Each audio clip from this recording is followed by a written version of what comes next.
प्यारे साथियों, जैसा कि आप लोग बिहार बोर्ड से क्लास 12th का जो क्वार्टरली एग्जाम जून मंथ में दे रहे हो, यानी कि त्रैमासिक परीक्षा जो जून मंथ के लिए आप लोग देने जा रहे हो 2025 में, तो यह वीडियो आपके लिए मोस्ट इंपॉर्टेंट होने वाला है। क्योंकि बच्चों, इस वीडियो में हम लोग जो है क्लास 12th के लिए जो फिजिक्स यानी कि भौतिक विज्ञान का जो आपका पेपर होने वाला है वो हम लोग लेकर के आ चुके हैं। और इस वीडियो में हम आपको जो है ना सब्जेक्टिव क्वेश्चन जो प्यारे बच्चों उसका हम लोग कंप्लीट आंसर आपको बताने वाले हैं, और साथ में ऑब्जेक्टिव सब्जेक्टिव का पीडीएफ गूगल के माध्यम से कैसे आप लोग डाउनलोड कर पाओगे ये भी हम लोग आगे देखने वाले हैं। तो वीडियो में कंटिन्यू आप लोग बने रहिएगा। तो चलिए, आपको टाइम जो है यहाँ पर देखिएगा 3 घंटा 15 मिनट का एग्जाम में दिया जाएगा, ठीक है ना। तो चलिए फटाफट से शुरू करते हैं। सभी लोग वीडियो को एक बार लाइक कर लीजिए, और अगर अभी तक चैनल को सब्सक्राइब नहीं किए तो करके नोटिफिकेशन कॉल भी प्रेस कर लीजिए, और वीडियो को ना सभी दोस्तों में शेयर कर लीजिए, ताकि आगे से जो भी वीडियोस का अपलोड होगा इस चैनल पे आपके मोबाइल में नोटिफिकेशन जाएगा, आराम से देख पाओगे। और 2026 का भी तैयारी इस चैनल पे कराया जा रहा है, तो आप लोग जरूर हमारे साथ जुड़े। तो चलिए स्टार्ट करते हैं। हम लोग ऑब्जेक्टिव क्वेश्चन पहले ही देख चुके थे, इसलिए हम लोग पढ़ेंगे सब्जेक्टिव क्वेश्चन की ओर। तो बच्चों, आप लोग यहाँ पर देखेंगे तो सबसे पहले जो है ऑब्जेक्ट सब्जेक्टिव क्वेश्चन में जो है 1 से लेकर के 20 तक क्वेश्चन मिलेगा। ये लघुत्तरीय क्वेश्चन रहेगा। आपको मात्र इसमें से जो है 10 क्वेश्चन का जवाब देना होगा। प्रत्येक क्वेश्चन के लिए 2 नंबर निर्धारित है, ठीक है। तो चलिए यहाँ पर देखिएगा, सबसे पहला क्वेश्चन बोला है कि जो ना पैरावैद्युत शक्ति तथा आपेक्षिक पैरावैद्युतांक को परिभाषित करना है। तो चलिए इसका उत्तर हम लोग देख लेते हैं। तो इसका जो उत्तर हो जाएगा आप यहाँ से लिखेंगे। देखिए यहाँ पर लिखना है, नहीं लिखना है, लिखना है पैरावैद्युत शक्ति तथा आपेक्षिक पैरावैद्युतांक को परिभाषित करना है। तो यहाँ से आंसर आपका कंप्लीट हुआ। जैसे कि पैरावैद्युत शक्ति में लिखना है वैद्युत क्षेत्र, लिखना है वैद्युत क्षेत्र का तीव्रता व अधिकतम मान जहां तक जो ना पैरावैद्युत माध्यम अचानक बना रहता है पैरावैद्युत शक्ति कहलाता है। और उसके बाद आपेक्षिक शक्ति, आपेक्षिक पैरावैद्युतांक में लिखिएगा किसी माध्यम का जो ना पैरावैद्युतांक और निर्वात के पैरावैद्युतांक के अनुपात का माध्य सापेक्ष पैरावैद्युतांक जो ना कहा जाता है। तो इस प्रकार से आप लिख सकते हैं E2D जो है ना E2D R बराबर लिख सकते हो E/E2D0। तो इस प्रकार से होगा पहला का आंसर। आगे हम लोग यहाँ पे नेक्स्ट क्वेश्चन को देखेंगे। तो अगला क्वेश्चन हम लोगों का यहाँ पर जो है ना हो जाएगा, आप ध्यानपूर्वक देखेंगे तो तीसरा नंबर क्वेश्चन है। तीसरा नंबर क्वेश्चन बोला गया किसी चालक की धारिता से आप क्या समझते हैं, चालक के कारकों को लिखे। तो आंसर में आप लोग यहाँ पर लिखिएगा कि धारिता लिखिएगा, धारिता का अर्थ किसी चालक की वह क्षमता है जिससे विद्युत आवेश यानी कि इलेक्ट्रिक चार्ज को संग्रहित कर सकता है। किसी चालक की धारिता वह यह दर्शाती है कि कितनी मात्रा में विद्युत आवेश को संग्रहित कर सकता है जब उसे एक विशिष्ट विभवांतर पर रखा जाता है। इसे सूत्र इसे इस प्रकार से व्यक्त किया जा सकता है, जैसे कि C बराबर में जो है ना Q/V लिख सकते हैं, और यहाँ पर हम लोग मान रखेंगे सारा चीज का, जैसे कि Q धारिता हो जाएगा, और C धारिता होगा, Q जो है आवेश होगा, V विभवांतर होगा।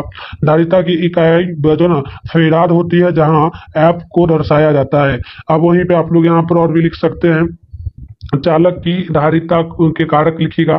चालक की धारिता के कारक के निम्नलिखित कारकों पर निर्भर करता है। तो आप लोग यहाँ पर और भी जो लिखेंगे इसमें लिखना है पहला पॉइंट में आपको कि चालक का आकार और आकारिकी, किसी चालक का क्षेत्र जितना अधिक होता है उसकी धारिता उतनी ही अधिक होती है, क्योंकि अधिक क्षेत्र अधिक आवेश को संग्रहित कर सकता है।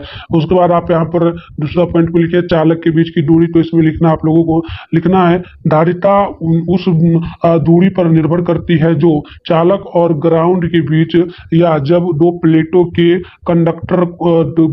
के बीच कंडक्ट हो कम दूरी धारिता को बढ़ाती है।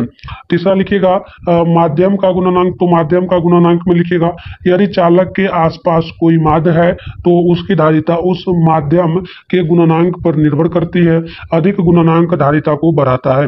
वहीं चौथा नंबर में लिखिएगा चालक का निर्माण सामग्री। तो इसमें लिखना है कंडक्टर किस सामग्री का बना है यह धारिता को प्रभावित नहीं करता है। तो इस प्रकार से आंसर हो जाएगा। वही हम लोग अगला क्वेश्चन 10 नंबर को देखेंगे। तो हमारा क्वेश्चन है ब्रूस्टर का प्रकाश ध्रुवण नियम को लिखे। तो लिखिएगा कि ब्रूस्टर का नियम यह भी बताता है कि पदार्थ दूसरे जो ना पदार्थ एक पदार्थ दूसरे पदार्थ में गुजरने वाले प्रकाश की तरंग दैर्घ्य के लिए ध्रुवीकरण कोण Q और जो ना Q कोण की स्पर्श ज्या के अनुपात के बराबर होती है। दो संपर्क माध्यमों के अपवर्तक सूचांक N1 और N2 10 P बराबर N2 बटे N1 होगा। ठीक है, तो इस प्रकार से आंसर होगा। वहीं आगे हम लोग यहाँ पे बात करेंगे क्वेश्चन नंबर 12 का। तो यह है कि P प्रकार तथा N प्रकार अर्धचालक में दो अंतर बताना है। तो आप इस तरीके से यहाँ पर लिख सकते हैं। ठीक है, तो यहाँ पर लिखिएगा आप लोग, क्या ध्यानपूर्वक आप लोग इस तरीके से लिख सकते हो, एन प्रकार के अर्धचालक और पी प्रकार के अर्धचालक में अंतर। तो ये बना लीजिएगा, इस तरीके से आप बना सकते हो, डायग्राम इस तरीके से बना लेना है। ठीक है, तो बना करके आप यहाँ पर जो लिखेंगे ध्यानपूर्वक देखिए, पहला लिखिएगा एन प्रकार के अर्धचालक, दूसरा लिखिएगा पी प्रकार के अर्धचालक।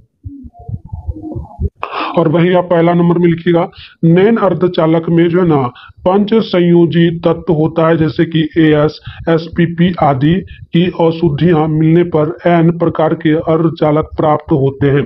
वही आप लोग पी प्रकार में पहला पॉइंट लिखिएगा, नए अर्धचालक में जो ना त्रिसंयोजी तत्व जैसे AIN, इन, बी और AI आदि की अशुद्धियां जो ना मिलाने पर पी प्रकार के अर्धचालक प्राप्त होता है। वही आप लोग यहाँ पर दूसरा पॉइंट में लिखिएगा, तो लिखिएगा इनमें इलेक्ट्रॉन बहुसंख्यक आवेश वाहक और होल अल्पसंख्यक आवेश वाहक होते हैं। वहीं दूसरा पॉइंट लिखिएगा, इनमें हॉल बहुसंख्यक आवेश एवं इलेक्ट्रॉन अल्पसंख्यक आवेश वाहक होता है। वहीं आप लोग यहाँ पे इसमें तीसरा पॉइंट लिखिएगा कि इनमें जो है एन प्रकार में लिखिएगा कि इनमें इलेक्ट्रॉन घनत्व जो ना हॉल घनत्व से अधिक होता है, इलेक्ट्रॉन घनत्व जो है हॉल घनत्व से अधिक होता है। वहीं तीसरा पी प्रकार में लिखिएगा, इनमें हॉल घनत्व इलेक्ट्रॉन घनत्व से अधिक होता है। वही चौथा पॉइंट लिखिएगा, इनमें चालक बैंड की तली के नीचे दाता ऊर्जा स्तर होता है। वही लिखिएगा इसमें, इनमें संयोजकता बैंड के शीर्ष के ऊपर ग्राही ऊर्जा स्तर होता है। तो इस प्रकार से इसका आंसर होगा। वही हम लोग आगे बात करेंगे अगला क्वेश्चन का। तो यहाँ पर 13 नंबर है, क्यों ट्रांजिस्टर का आधार अल्प मादित होता है। तो लिखिएगा, किसी ट्रांजिस्टर में बहुसंख्य आवेश यानी इलेक्ट्रॉन और होल उत्सर्जक क्षेत्र से संग्राहक क्षेत्र की ओर आधार से होते हुए प्रवेश करते हैं।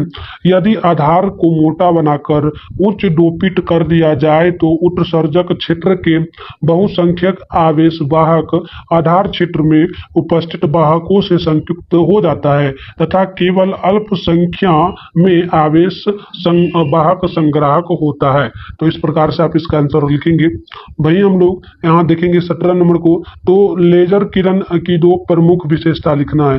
तो आप लिखिएगा, पहला यहाँ पर लिखिएगा कि लेजर किरण तीक्ष्ण तथा एक जो ना दैशिक होता है। वहीं दूसरा पॉइंट लिखिएगा, यह जो ना कोहर नट किरण होता है। अब ये हमारा शॉर्ट में लगभग जो है बच्चों जो है इसमें हम लोगों ने कितना क्वेश्चन देख लिया, 1 2 हो गया और 3 हो गया, 4 हो गया, साथ में यहाँ 5 हुआ और 6 हुआ। 6 क्वेश्चन देखे हैं और भी जो है इसका आंसर हम बताएंगे। अभी आपको गूगल से कैसे डाउनलोड करना होगा, वहां पर हम अपडेट करेंगे, तो जाके आप वहां से डाउनलोड कर लीजिएगा। ठीक है, तो लघु तया क्वेश्चन है, हम लोग इसको करने से पहले तो अगला हमारा जो क्वेश्चन यहाँ से शुरू होगा, इसमें जो है सबसे पहले जो है 21 से 26 तक क्वेश्चन मिलेगा, जो कि लॉन्ग क्वेश्चन यानी दीर्घ उत्तरीय क्वेश्चन होगा। आपको किन्हीं 3 प्रश्नों का इसमें से जवाब देना होगा। एक क्वेश्चन 5 मार्क्स वाला रहेगा। ठीक है, तो यहाँ पर जो है आपको टोटल 15 नंबर मिल जाएगा। तो आइए, आपको जो है यहाँ पर हिंदी मीडियम में क्वेश्चन दिख रहा होगा। ठीक है, लेकिन ये सारा आंसर आप लोगों को 1 सेकेंड यहाँ से आपका दीर्घ उत्तरीय क्वेश्चन है 4 5 6 इस तरीके से है। तो ये तो फिर से आ गया ना। चलो यहाँ पर हम लोग एक बार देख, तो बच्चों इस वीडियो में हम लोग टोटल शॉर्ट क्वेश्चन को देख लेते हैं और जाकर के आप लोग वहां से डाउनलोड कर लीजिएगा। उसमें आपको सब लॉन्ग शॉर्ट सबका आंसर मिल जाएगा, इंग्लिश मीडियम हिंदी मीडियम सब में। ठीक है, तो फिलहाल हम लोग यहाँ पर 4 नंबर क्वेश्चन को हम लोग नहीं देखे, तो 4 नंबर को हम लोग देखते हैं। एम्पियर का जो ना परिपथ या नियम क्या है। आंसर होगा, एम्पियर का नियम कहता है कि किसी बंद सतह से गुजरने वाला फ्लक्स भी बंद सतह से घिरे क्षेत्र से गुजरने वाली धारा जो ना μ0 गुना होता है। ठीक है, चुंबकीय क्षेत्र के लिए गॉस का नियम विद्युत क्षेत्र के लिए गॉस के नियम के समान ही उद्देश्य पूरा करता है। भाई 5वां नंबर को देखेंगे, तो लेंस की क्षमता को परिभाषित करना है, इसका ऐसा मात्रक लिखना है। तो लिखिएगा, किसी लेंस की फोकस दूरी के व्युत्क्रम को लेंस की क्षमता कहते हैं। इसका ऐसा मात्रक m⁻⁻1 होता है। लेंस की क्षमता एक अन्य मात्रक यानी डायोप्टर, जिसे हम लोग D द्वारा सूचित करते हैं, डायोप्टर होता है। देखिए, एक डायोप्टर ऐसे लेंस की क्षमता को कहते हैं जिसकी फोकस दूरी 1 मीटर हो, यानी कि एक डायोप्टर बराबर जो है ना 1 मीटर होता है, ये भी ध्यान रखिएगा, 1 डायोप्टर बराबर। तो इस प्रकार से आंसर होगा। आगे हम लोग बढ़ेंगे तो अगला क्वेश्चन है हमारा 6वां नंबर, भंवर धारा क्या है, इसके दो अनुप्रयोग को लिखना है। तो लिखिएगा कि जो है ना भंवर धारा किसी चालक के भीतर परिवर्ती चुंबकीय क्षेत्र होने पर उसमें विद्युत धारा होती है, उसे भंवर धारा यानी कि ईडी करंट कहा जाता है। धारा की ये भंवरे चुंबकीय क्षेत्र पैदा होता है और यह चुंबकीय बाहर से आरोपित चुंबकीय क्षेत्र के परिवर्तन का विरोध करता है। भंवर धारा ट्रांसफार्मर को लो क्रोड में ऊष्मा उत्पन्न करती है जिससे ऊर्जा की हानि होती है। वहीं आगे हम लोग यहाँ पे बात करेंगे 7वां नंबर का। तो देखिए यहाँ पर क्वेश्चन है कि वाटहीन धारा क्या है। तो आंसर लिखिएगा, जब किसी प्रत्यावर्ती धारा परिपथ में केवल शुद्ध परिपथ या शुद्ध धारिता हो और परिपथ का प्रतिरोध शून्य हो तो उस परिपथ में प्रवाहित धारा को वाटहीन धारा कहा जाता है।